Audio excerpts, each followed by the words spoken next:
Welcome back to the show.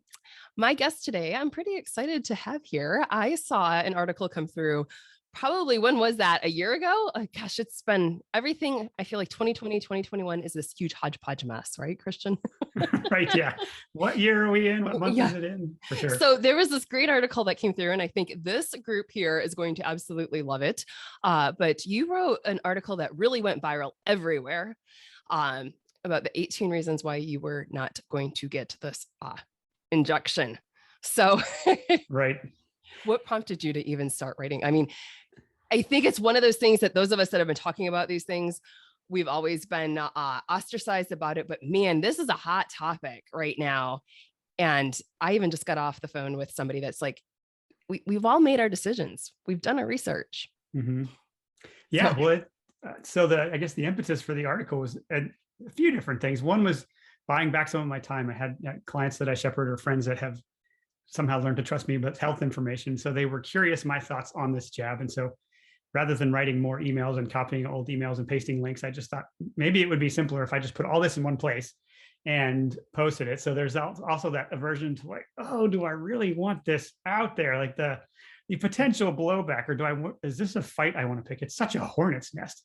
And there was a stewardship issue. I felt like the conversation was very one-sided, and all you get from mainstream media is what you're supposed to think. And then the volume of censorship is really what that, and a couple other people just nudging me to like, somebody needs to speak up. So I guess I had a humble platform at that point. I have a few more people follow me now, yes. but yeah, it was just a will to say something I thought was worth saying, and to try to do it as fairly and level-headedly, non-combatively as possible. And so I just put out this is what makes sense to me, and why I can't reconcile this, what they call a vaccine, being injected into my body. Yeah. And it's totally like, for those of us that really did a bunch of deep diving research into this is not necessarily in the context of what a normal vaccine would be. Yes. So Nothing about it is typical. no. And so I think that's where the conversation I was having with just another colleague, it's like, we can try to like incentivize and do whatever it is. But those of us that did our research, it's not that we're idiots on this. Like, we actually are looking at this from a physiological standpoint. And there's a reason we've taken this stand. So that's something that I just decided with a podcast. Like, this was a high ranking podcast. And I was like, we've got to get the message out, because it's one of those things that, like, you just hit the nail on the head talking about the mainstream media. They're giving you one side of the story. And if that's all people are getting the information, like, people don't even know about VAERS. My community, we've been talking about VAERS for 20 years, more than, I guess, 30 years. I've been in practice for 20, but now at least VAERS is a common word that people understand. But then there are some people that still don't even realize, like, this is a CDC website that you can go and look at adverse reactions. Like, right. Well, most doctors, and I would say, did not know about it until this happened. I don't know. I've lost track now of how many different medical professionals I've seen interviewed who, before COVID started, didn't even know VAERS existed, let alone knew how to enter any information in it, or what it would tell people, or how dramatically underreported it is, and how inefficient the system is. So yeah, there's so many angles at which we could talk about this, but our current, I guess, political, social environment is to your point, we've made our decisions about this. So now I kind of look at it, there's four different camps. There's the camp of people who have taken it willingly. There's the people who have taken it reluctantly. Then there's the people who may yet be coerced into doing it because it just becomes unpalatable to all the resistance. But then there's the group of people who are like, no way in the world am I getting this. And our challenge now is, how do we actually talk to each other? Because we can all agree, we definitely want COVID to be over. We are beyond fed up with this whole thing. And I think part of our mutual challenge, and this is one thing I'm trying to work at, how would I make an update to this article? And I think perhaps our biggest challenge these days is, how do we actually talk to each other? Because this isn't going to go away if we don't. And we have really two different visions of what it will take to make this go away. We can all agree we want our freedom back. That's what we're all after.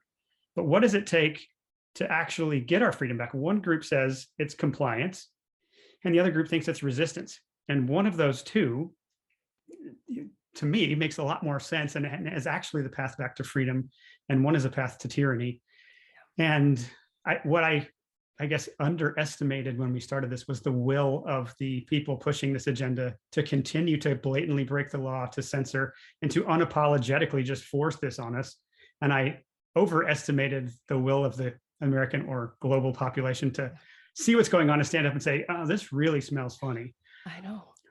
That's what the beauty, I think, because, obviously I'm not watching anything mainstream. And so watching different things and to see what is happening across the world. Like Mhm. in Australia, that's scary, right? But then to see Yes. that there are people standing up saying no more. And the same thing Mhm. throughout Europe.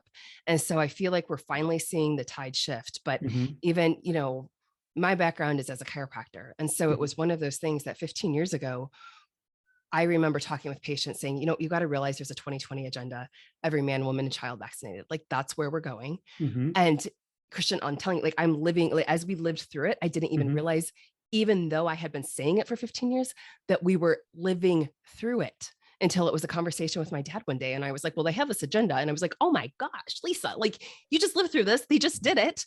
And you didn't even Yes. realize that you were living through it. Like, so, but it is the beauty of the people waking up. Like, Mhm. I love Oh that. And that people gosh. are understanding their freedom with us.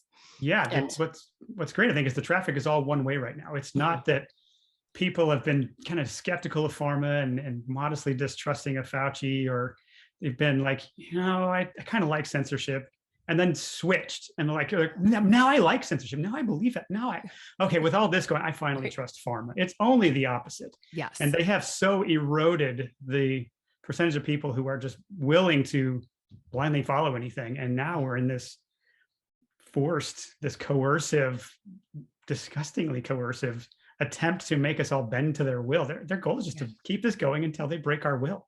Yeah. And once we realize, to your point, the history that is behind this, the examination of the patent records, the Mhm. clearly stated agenda with very detailed plans, we're not making up and hypothesizing about what they might be trying to do. They've been doing this they've been making fun of us through the Simpsons episodes, even Yes. letting us know this was coming. And we've been completely oblivious to Yeah. the fact that it's happening. And to your point, yes, I'm glad more of us are finally waking up. Yeah. And it's taking podcasts like this, it's taking all of these little things that each one of us doing something little. And that's what I think my message has become, because I've seen so Mhm. many chiropractors. Like we've got a chiropractor here in Michigan running for governor. I've got Mhm. one of my friends that is exploring the possibility to run for state senate in California. Right. Mhm. And it's these people, like we all have full-time practices. Being in politics is never anything that was on their vision board. But what my theme has been, it takes us standing up, even if our voice shakes, to be able to share that. And so, how about we can talk about stress and we can talk about all of this, but I really like this conversation. So, can we talk a little bit more about your article and exactly like some of like, let's pick out a couple of the reasons why you have chosen not to do this for people that, might think we're crazy listening to this. I don't Mhm. think you're probably tuning in if you're thinking opposite of us, but hey, if it is, like, here's the reality is that I want people to be a-okay with having the conversation, because Mhm. that's what I found out over like this last year with COVID, even in my practice, like people are mean. Like, Yes. let's stop being so mean. Both sides. It's not just Yes. one. Yes. No, I agree. I agree. And let's just be human again. Mhm. No, we so rarely see civility and level-headed fair dialogue modeled, if ever. And so we have no frame of reference for how to pull it off. It's a giant skills gap in our collective population. We have argumentative, logical reasoning, but we're bullies with it, and we don't know how to relate to humans and how to actually genuinely look for our blind spots. So, yes, happy to have conversations about that and all the Yes. things I laid out in the article. So, which ones in particular, or what you want me to start with? Just some of the reasons that Yeah. Let's yeah, go through I some of guess, those. Yeah. yeah, some of the ones that most people will say, okay, that's fair, is the where I started the article was just the recognition that the vaccine makers have no liability for their products. And if they're unwilling to accept responsibility for the products that they make when they know they can injure and kill people, no one disputes that some vaccines, all vaccines, injure and kill some percentage of people. They don't Mhm. dispute that. But what they want is blanket liability protection. And we have to just accept this concept of minority harm. It's okay, like some people are going to be hurt and injured by it, But, in this case, if it happens to you, stinks to be you. There's no legal recourse for you. You should just accept that. And when you understand, okay, that's the matrix, you can sue them for fraud, but you can't sue them for injury or death. And then when you understand that the companies that we have entrusted with billions of dollars to make these products also have a very checkered criminal past. Yes. They are all repeated, convicted felons, what it means logically, we could take people to court, take these companies to court for other drugs they have made, for Vioxx and Celebrex and thalidomide and opiates and whatever. We know they have done things because we can force them to disclose their internal documents, and we can look at them and say, oh, you knew you were going to kill people and it was just a business decision. You knew that you were going to do this, but you willfully did it and brought it to market anyway. And when that information shows up in court, they lose and they pay the biggest fines in criminal history. And we then go, oh, but when they do that with vaccines, of course they wouldn't do it then. There's no way we should just give them blanket trust, like an abusive lover who has repeatedly brutalized us, and then just assume that now they won't do it anymore because the judge said they don't have liability. Like, that's just such a far leap in logic. And most people, if you can reason with them level-headedly about those two things, they're like, yeah, it is a decent reason. I can see why at least it gives you pause. And then if you get into how they were made and the rushed science behind it, and the fact that I didn't get into this in the 18 reasons, I learned this since then, every single aspect of what is supposedly new or novel about this new virus was patented way before SARS-CoV-2 ever was a thing. Well, okay, then what does that tell you about this thing being an agenda if it wasn't new? Right. Then what are we actually dealing with? So some of the other things I mentioned, just the lack of transparency in the data and the gaps that they give you of not telling you what's actually in these. That just last week at Pfizer, through the FDA, was the ingredients that are supposed to be listed on the insert in their new supposedly approved vaccine, they've redacted like 22% of the ingredients in it. They won't even tell you what it is. These are the same people that signed this fake transparency pledge at the beginning of this. Right. Come on. Yeah. Yeah. You have no liability. You have a that. checkered past, and you want me to just trust you that whatever you redact off the ingredient list it's really for your benefit. No. Right. So yeah, there's 18 of them, and I can go into more, but which ones jump out to you? Or are there particular ones you want me to? Oh my gosh, all of them. I think my biggest thing, my aha, and again, trying to figure out at what time period this was last year. I feel like it was like March. It was early on, like right as we were shutting down. Maybe it wasn't, maybe March, maybe it was April. But I remember hearing about Paul Offit, right? And so in my world, Paul Offit, for those that don't know, this is a medical doctor that has the patent on a lot of vaccines. This guy makes a ton of money. And so I read somewhere that Offit said, we don't have messenger RNA vaccines for a reason. We do not do this. We will never have a messenger RNA vaccine. Like, I'm paraphrasing all this, right? But he said, look into the research of the first mRNA and then look into why we don't have a vaccine for AIDS. And he just went through, and I was like, holy smokes, if this is the man that makes a ton of money, and he's saying, no, I need to look into this because we know this is where it's going. And then when I started learning about, the first trials, and that's where I think this is the conversation, even just last week I had with somebody, because, as a practitioner, I'm seeing certain things in patients, right? And so it's just one of those things that as they come up, I'm like, hey, out of curiosity, have you had any of the shots? Well, why? Yeah. Why did you say that? And I'm like, oh, because I'm seeing X, Y, and Z. And then, they're like, wait a minute, really? And I'm like, well, it's the same reason, like, I'm by the University of Michigan. I'm like, last year, after this has started coming out, which I guess it's not last year, again, time-wise, but, the radiology department there stopped doing mammograms because of all the false positives, right? And like, it's just all of us as practitioners are noticing different things. We're learning it. And they're like, well, how come, wait a minute, I don't understand. I'm like, well, you are the science experiment right now. Like, we're figuring this out. There were no animal studies in this trial, like, it's just a whole nother issue. I'm like, it went straight to humans. And then they look at me and they're like, I'm a clinical trial right now. I was like, yeah, you don't know this. Come on. Like, you signed the form. Yeah. So, I mean, we can dig into how about that with the messenger RNA, like the first trials, not to freak people out if you did get the shot, but. Yeah, well, the ugly history of attempted coronavirus vaccines for the last 20 years have all ended in utter failure. And with caution is warranted in proceeding to humans, because they'll either injure or kill all the mice or civets or ferrets or macaque monkeys that are in these studies, and they never end up doing anything positive. But you know what? COVID's here, so we're just going to trust that it works this time. Like, it's such blind faith. And to your point, Paul Offit came out. Peter Hotez is another one who are both respected vaccine developers, and they both said we got to pump the brakes because we've never been able to pull this off. What makes us think we're going to be able to do it now? And what's so egregious, at my mind, both of them have flipped their perspective, which makes me wonder if they sold their soul and if there's any price that could buy it back. But what's so egregious is that we have completely ignored the safety signals that are in VAERS. The volume that if you just watch the FDA discuss the approval of this new shot or the boosters, and you see that one of the people just mentioned the volume of VAERS data. It is so exponentially, it is just, you look at it in a graph and you're like, well, that sure is an aberration. The tens of thousands of people dying from this, or being injured from it, hundreds of thousands of people being injured. We have stopped other vaccine programs for a few dozen deaths. Yeah, and swine now, flu. Right, swine flu, exactly, 1976.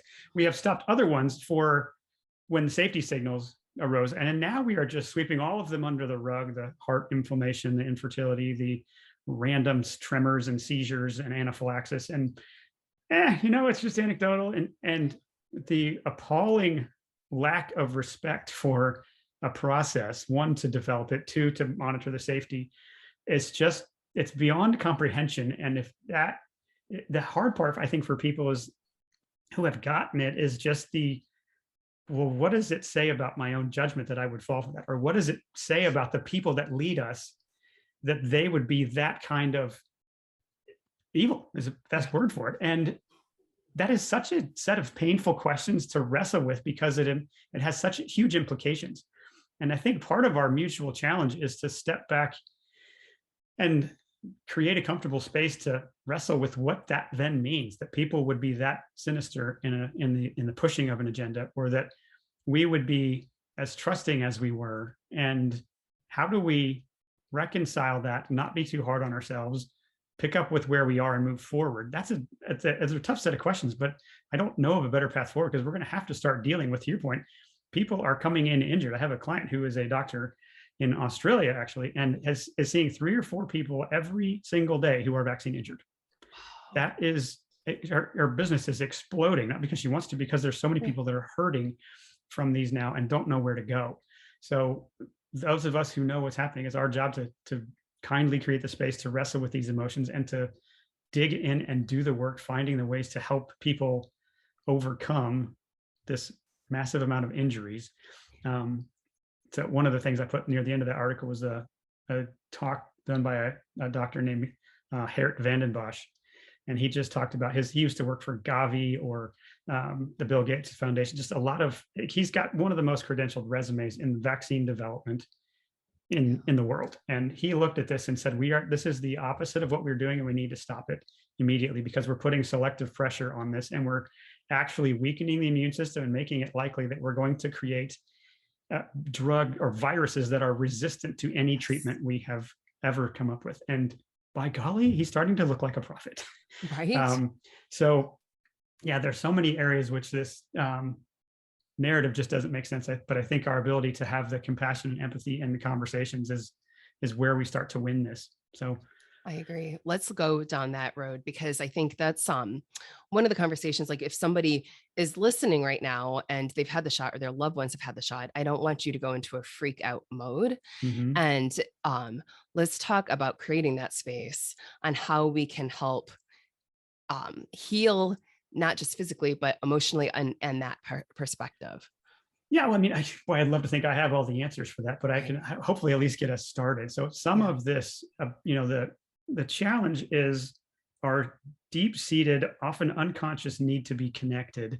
And if we recognize that sometimes it's almost like gangs or other, like, even you could talk about medical residency, or the way the military, they have certain standards of things like, we've always done the running and the sit-ups and the mile run, and so you all have to do that, even though there's plenty of better ways we could do that. You all have to, in residency, you got to suck it up and work these stupid long hours all times a night and hope you're in the hospital. Do you want that kind of person working on you? Like, it's logical that we could come up with a better way to help our medical doctors become proficient at their careers. And so sometimes it's so entrenched in us that we've always done it this particular way.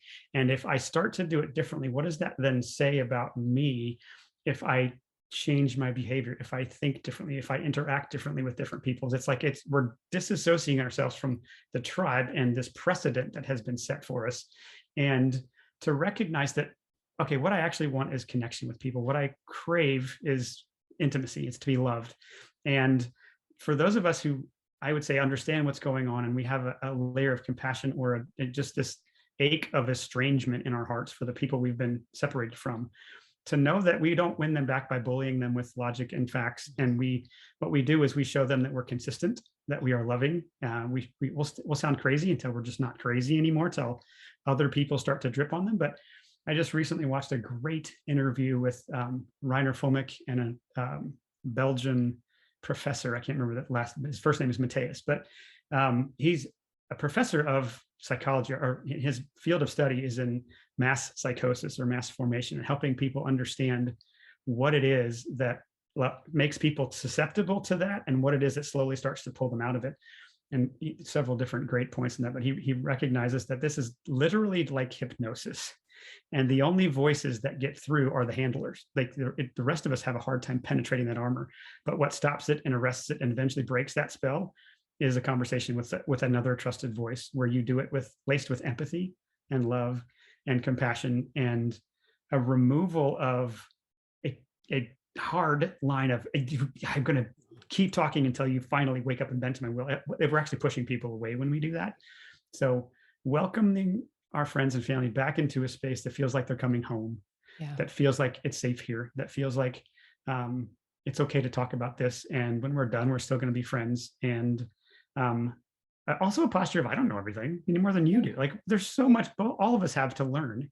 Right. And I genuinely crave to talk to more people who are deer in the headlights following the mainstream narrative, because I really want to understand, what is it that, what questions do you have for people like me? Why do I sound so weird? Help me understand what it would be like living in your head. How do I understand that? And I think a sincere effort to know that, to understand where someone's coming from, is appreciated. It's not, you go on Facebook, you just get blasted with trolls, right? But to have a real conversation with somebody who actually wants to know you and who genuinely asks thoughtful questions, it is disarming. It does give us a bridge. And the more we can model that, the more we can recognize it's not going to happen overnight. We're going to have to work at this, and let a zinger of a question run through someone's head for a month before they go, maybe I have missed something here. Yeah. So, and it's just creating the communities, right? I think that was something I was listening to last night with a couple of different doctors that had just said, finding that community of like-minded people, even. I know, like as you're talking about, is going and the ones that don't think like us, but also having that support system of like-minded people too, as well. So I important. think that's so huge, right? And creating the communities. I think that's the beauty of this last year, is being able to connect over Zoom with people all over, just like the conversation right now, right? That to be able to realize there are other like-minded people out there. Sometimes we do feel like we're in our own little bubble. And they want it. The people puppeteering this agenda want us to feel that way. What was so refreshing and hopefully encouraging to your audience for me was when I published that 18 Reasons article, I really braced for a lot of hatred. And what I got was almost exclusively the opposite. It's 100 to 1 in terms of number of people who say thank you versus you idiot. And I have met so many amazing people, doctors, scientists, lawyers, nurses, people from all across different walks of life, who legitimately just stepped out and said, thank you for saying what I could not say. And I have found I get to be somewhat of a voice that people go, oh, I'm not crazy. And a lot of the clients we've collected over the last several months, as you can imagine, have been like, God, good, I can speak freely here.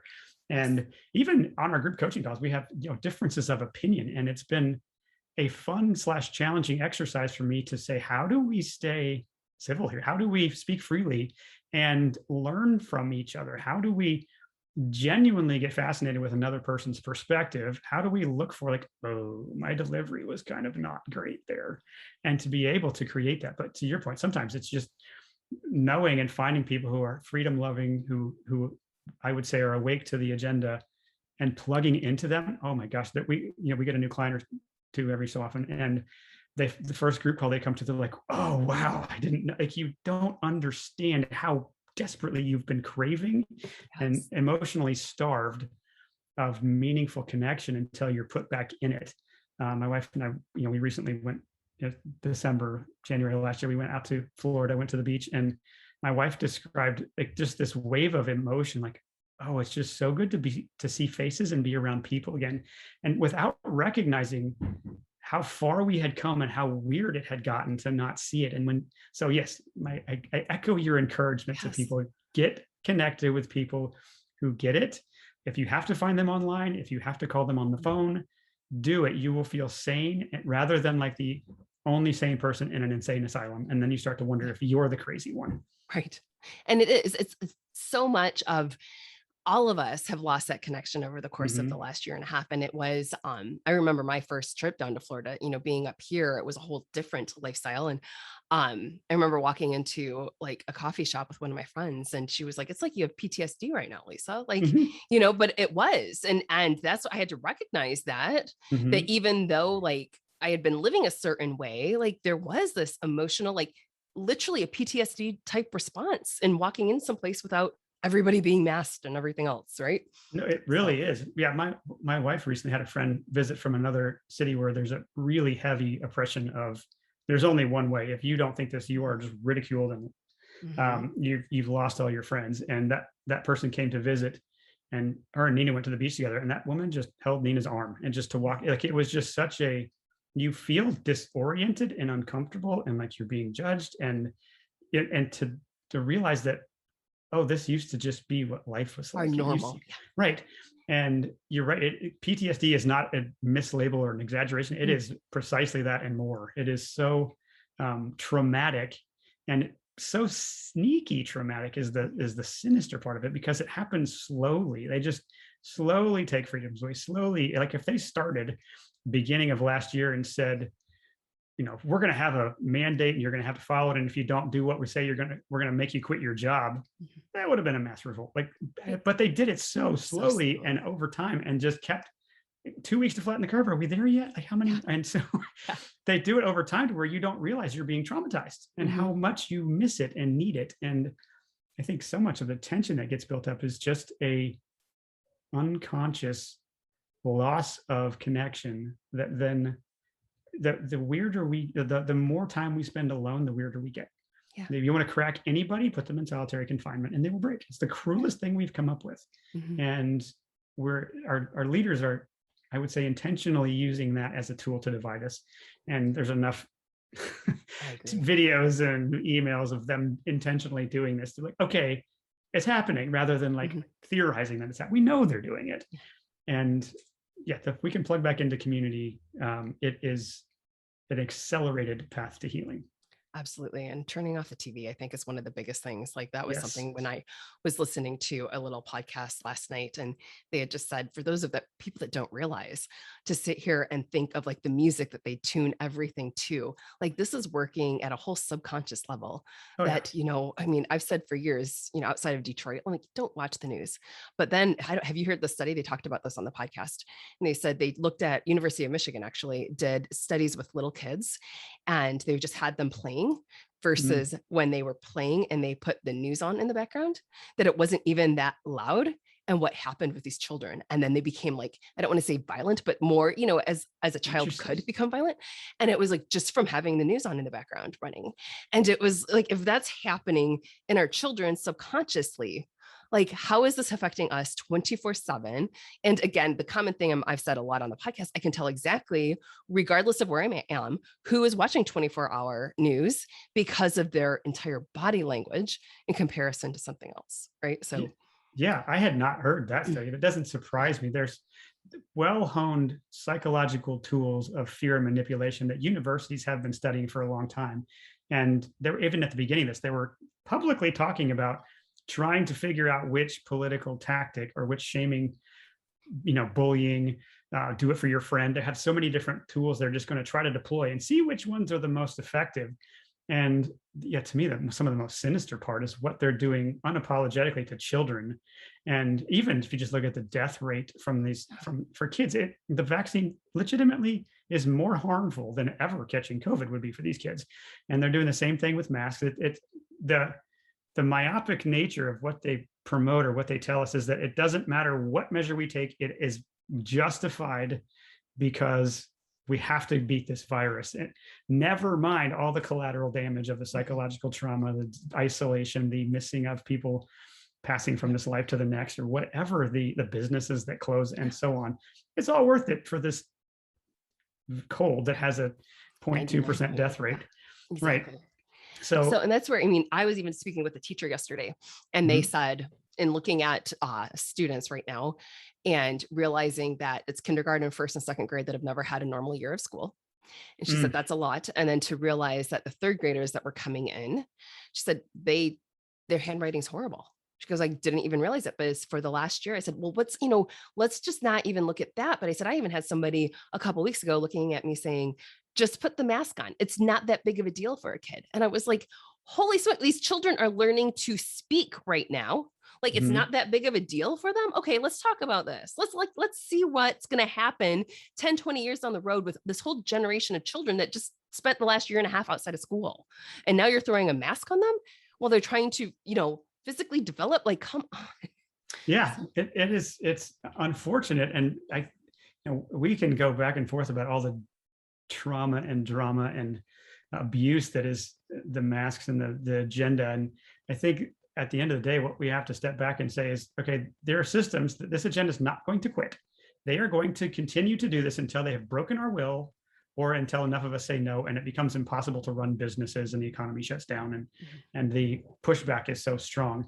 But I think where we win this is that we start to unplug from the systems that are undergirding the way that they are trying to build us a prison. So if that for school, that means homeschooling is booming right now. Yes, it we is. opt out of the Mhm. public school system. Read the book Dumbing Us Down if you don't think there's something wrong with the public school system. But we opt out of all of this. As journalism has to be rebuilt. Go through the list of education, Yes. et cetera. Farming, all of it. We're starting over and we're going hyper local. So the more you can take back control, the more you can start a side hustle.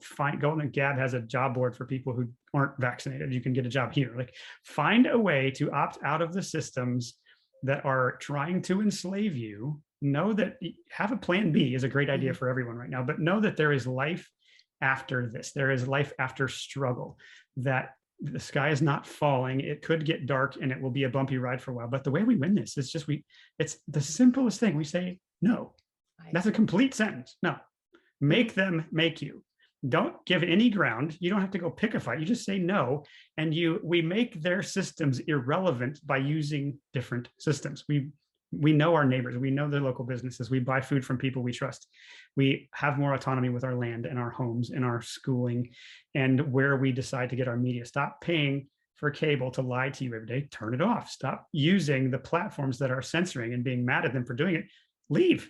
Mhm. If they're doing that, they don't give them the dignity of your presence. And the more that we start doing that, that's where we start changing it. And we stop traumatizing our kids because we're showing that we're modeling a healthy way to relate to our fellow humans that is it sounds funny to say, but I could not think of a more exciting time to be alive. Like the Yeah.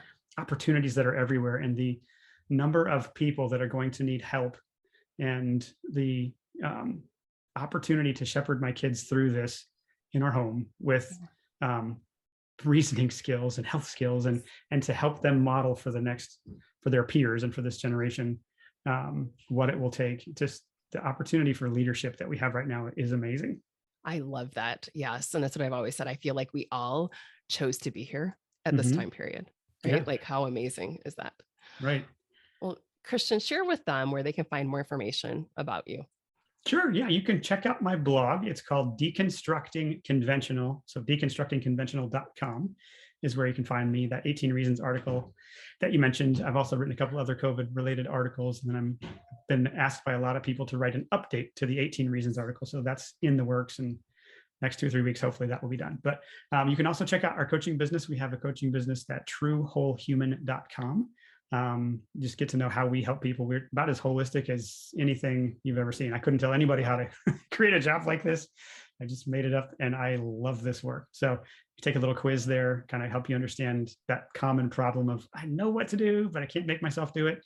We have a little quiz there to help you understand that. And you can opt into our mailing list at the bottom of any blog post or by taking that quiz. And you can reach out to me, Christian at truewholehuman.com. Awesome. Thank you so much for your time today. You got it.